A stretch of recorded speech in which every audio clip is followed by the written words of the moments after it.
Hello friends, मैं हूं सर्वेश श्रीवास्तव और आप देख रहे हैं द संदेश इंस्टीट्यूट।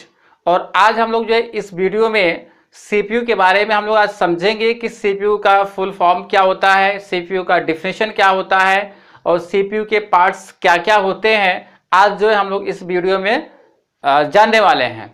चलिए देखते हैं। यहाँ पर देखेंगे सीपीयू है। सीपीयू का सबसे पहले हम लोग जो है फुल फॉर्म जानते हैं कि सीपीयू का फुल फॉर्म क्या होता है। ठीक है, देखेंगे सीपीयू का जो फुल फॉर्म होता है सेंट्रल प्रोसेसिंग यूनिट होता है। ध्यान देंगे, सीपीयू जो होता है, सीपीयू का फुल फॉर्म जो होता है सेंट्रल प्रोसेसिंग यूनिट होता है, जिसको हम लोग हिंदी में, यदि आप हिंदी में इसको बोलना चाहते हैं तो हिंदी में इसका केंद्रीय संसाधन इकाई है। ठीक है, यानी कि सीपीयू का हिंदी क्या होता है, केंद्रीय संसाधन इकाई होता है। इसका full form central processing unit होता है। ठीक है, अब हम सीपीयू के कुछ वर्क के बारे में आपको हम बता दें कि सीपीयू जो होता है कंप्यूटर का एक ब्रेन है। ठीक है, कंप्यूटर का एक ब्रेन है, उसको हम लोग मस्तिष्क हम लोग बोल सकते हैं, मेमोरी हम लोग कह सकते हैं।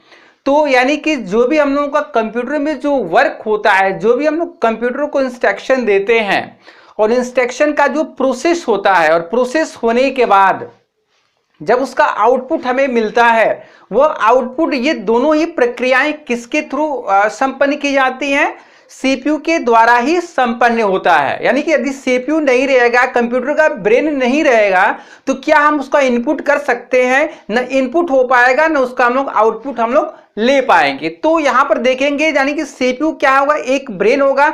उस ब्रेन में जब कभी भी हम लोग कंप्यूटर को हम लोग डायरेक्शन देंगे, वह डायरेक्शन क्या होगा, सबसे पहले वो इनपुट होगा, और इनपुट होने के बाद यहां पर क्या होगा कि सबसे पहले वो प्रोसेसिंग होगा। यानी कि हमने इसको कमांड दे दिया, इसके बाद प्रोसेसिंग होगा, और प्रोसेसिंग होने के बाद जब उसका आंसर हमें आपको प्रोवाइड करता है, ये दोनों ही कार्य किसके द्वारा संपन्न होता है, सिर्फ और सिर्फ सीपीयू के द्वारा होता है, जिसका नाम सेंट्रल प्रोसेसिंग यूनिट होता है। यहां पर उसका हम डिफिनेशन देख सकते हैं कि जो डिफिनेशन है कि CPU is an electronic microchip of computer. Means CPU जो है यह क्या है, कंप्यूटर का एक माइक्रोचिप है। ठीक है, यानी कि माइक्रोचिप है। आप देखेंगे कि मदरबोर्ड पर जो सीपीयू होता है, सीपीयू का एक मदरबोर्ड होता है। मदरबोर्ड पर आप देखेंगे एक जो है माइक्रोचिप लगाया जाता है, जो प्रोसेसर का जो काम करता है वहां पर जो है, यानी कि जो चिप होता है, वो चिप सारे प्रोसेस को क्या करता है, वो कंट्रोल करता है। बट ये जितनी भी सारी प्रक्रियाएं होती है, सब सीपीयू के द्वारा ही होता है। तो यहां पर क्या है कि सीपीयू क्या है, एक इलेक्ट्रॉनिक माइक्रोचिप होता है, which is processing the data. यानी कि डेटा को क्या करता है, वो प्रोसेस करता है। इसके बाद convert information it's brain of computer, यानी कि कन्वर्ट करके वो क्या करता है, वो कंप्यूटर को ट्रांसफर करता है। ठीक है, यानी कंप्यूटर को क्या करता है, वो ट्रांसफर करता है, और it's control the computer system. और सीपीयू क्या करता है कि पूरे कंप्यूटर सिस्टम को वो कंट्रोल करता है। यानी कि हमने आपको बता दिया कि सीपीयू क्या है, सीपीयू का हमने आपको कंपेयर कर दिया एक मेमोरी से। यानी कि हम लोगों का यदि ह्यूमन पर्सन की यदि कोई बॉडी, आपका यदि कोई बॉडी होता है, तो क्या होता है, मेमोरी सारी बॉडी को कंट्रोल करता है। ठीक है, तो उसी प्रकार से क्या करता है कंप्यूटर का, क्या है, कंप्यूटर का ब्रेन एक सीपीयू को कहा गया है, जो कि पूरे वो कंप्यूटर सिस्टम को वो कंट्रोल करने का काम करता है। और सीपीयू का जो एक पार्ट्स होता है, यहां पर देखेंगे कि सीपीयू के कुछ पार्ट्स नोट किए गए हैं। सीपीयू के मुख्य आपके 3 पार्ट्स होते हैं। यहां पर देखेंगे मेमोरी यूनिट होता है, जिसको हम लोग एमयू बोलते हैं, एंड कंट्रोल यूनिट होता है, जिसको हम लोग सीयू बोलते हैं, एंड अर्थमेटिक लॉजिक यूनिट होता है, जिसको हम लोग एएलयू बोलते हैं। ठीक है, सबसे पहले हम समझते हैं मेमोरी यूनिट के बारे में। जो कंप्यूटर का जो पार्ट्स में फर्स्ट है मेमोरी यूनिट, इसके बारे में हम समझते हैं कि मेमोरी यूनिट क्या होता है। मेमोरी यूनिट का मतलब होता है कंप्यूटर को जो इसका जो पार्ट्स आपको दिया गया है, जो सीपीयू है, सीपीयू का एक मेमोरी है। ठीक है, जो कि आप जो भी हम लोग वर्क करते हैं वो मेमोरी के द्वारा ही होता है। यदि मेमोरी, कंप्यूटर का मेमोरी नहीं रहेगा तो हम लोग न आपका वो इनपुट हो पाएगा, न इनपुट होगा, न उसका प्रोसेस होगा, न प्रोसेस नहीं होगा, तब तक हमको उसका रिस्पांस भी नहीं मिल पाएगा। सो मेमोरी क्या होता है, मेमोरी कंप्यूटर का बहुत ही इंपॉर्टेंट होता है, जो कि वो सीपीयू का एक पार्ट्स होता है, सीपीयू का ही एक भाग है। इसके बाद यहाँ पर देखेंगे कंट्रोल यूनिट होता है, कंट्रोल यूनिट जिसको हम लोग सीयू बोलते हैं। कंट्रोल यूनिट का मतलब होता है कि यानी कि कोई भी हम लोग कंप्यूटर को जब कमांड देते हैं तो वह कमांड सबसे पहले क्या करता है, वो सीयू ही रिसीव करता है।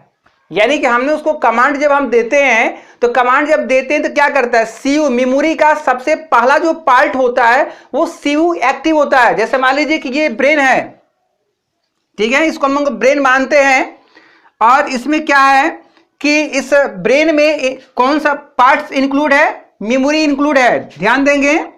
यानी कि ये मेमोरी है, यानी कंप्यूटर का एक यहाँ पर ब्रेन है, उसको हम बोल रहे हैं। इस ब्रेन को हमने कनेक्ट कर दिया किससे, मेमोरी से। तो मेमोरी में क्या होता है कि हमने जो भी आप प्रोसेस करते हो मेमोरी के द्वारा ही संपन्न होता है। बट जो कंट्रोल यूनिट होता है, कंट्रोल यूनिट का जो वर्क होता है, जब कभी भी हम कंप्यूटर को कमांड देते हैं सबसे पहले रिसीव कौन करता है, कंट्रोल यूनिट ही करता है। इसके बाद उसको रिसीव करने के बाद उसको ट्रांसफर किसको करता है, मेमोरी को करता है। जैसे आप एग्जांपल के तौर पर आप समझ सकते हैं कि जैसे मान लीजिए कि आपने हमसे कोई क्वेश्चन क्रिएट किया, आपने कोई क्वेश्चन हमसे क्रिएट किया, तो जब आप क्वेश्चन जो आप क्रिएट करते समय हम आपकी बातों को क्या करेंगे, पूर्ण रूप से हम सुनेंगे आपका कि आप क्वेश्चन क्या क्रिएट कर रहे हैं। तो हमारा मेमोरी क्या है, आपकी बातों को कंट्रोल कर रहा है। मींस मेरा मेमोरी में जो सीयू है वो एक्टिव कंडीशन में है, आपकी बातों को क्या कर रहा है, वो सुन रहा है, ठीक है। यानी कि हमारी मेमोरी को वो सीयू कंट्रोल किया, इसके बाद तुरंत उसको ट्रांसफर कर देगा मेमोरी को, और मेमोरी का उसका आंसर जो है आपको मिल जाएगा कि जो है आप किस टाइप का क्वेश्चन किए हैं, और यदि मैथमेटिकल क्वेश्चन है कि किस टाइप का क्वेश्चन है तब उसका आपको आंसर वहां पर मिल पाता है। यानी कि मेमोरी का सबसे पार्ट कौन सा काम करता है, एक्टिव सीयू काम करता है। तो आपको समझ में आ गया होगा। इसके बाद लास्ट हम चलते हैं अर्थमेटिक लॉजिक यूनिट की तरफ, जो कि हम ALU बोलते हैं। ALU का वर्क जो होता है, अर्थमेटिक लॉजिक यूनिट डिपार्टमेंट ऐसा डिपार्टमेंट है जो कि CPU में होता क्या है कि ये मैथमेटिकल कार्य को करता है। मैथमेटिकल कार्य में यदि हम कंप्यूटर को किसी भी टाइप्स का मैथमेटिकल कमांड हम देते हैं, या कोई हम लोग मल्टीप्लाई देते हैं, ऐड करते हैं, या एनीवन कोई भी हम कमांड देते हैं उसको वर्क करने के लिए मैथमेटिकल, वो भी मैथमेटिकल होना चाहिए, तब वो क्या करता है, ALU रिसीव करता है, ठीक है। यानी कि ALU ही रिसीव करता है। क्यों रिसीव करेगा, क्योंकि वो मैथमेटिकल है। जब मैथमेटिकल कोई फंक्शन आप वर्क करते हैं तो ALU आपको उसको सॉल्व करेगा आपका, ठीक है। यानी कि आपने सिंपली आपने यहां पर दे दिया कि 10 + 15 क्या होगा, ठीक है। हमने सिंपली कंप्यूटर से हमने कमांड कर दिया कि 10 + 15 क्या होगा, तो 10 + 15 क्या है, मैथमेटिकल क्वेश्चन है ना। तो जब मैथमेटिकल क्वेश्चन होगा तो कौन सॉल्व करेगा, ALU सॉल्व करेगा, और ALU सॉल्व करके आपको तुरंत आपको बता देगा कि इसका क्या आंसर आएगा। तो इस तरह से जो ये CPU के बारे में आपको समझ में आ गया होगा, ठीक है। और ये बहुत ही इंपॉर्टेंट होता है, कंप्यूटर का एक बहुत ही इंपॉर्टेंट पार्ट CPU होता है, क्योंकि जब तक CPU नहीं रहेगा तब तक कंप्यूटर का कोई भी पार्ट्स वर्क नहीं करने वाला है। तो आई होप ये CPU के बारे में आप सभी लोगों को समझ में आ गया होगा।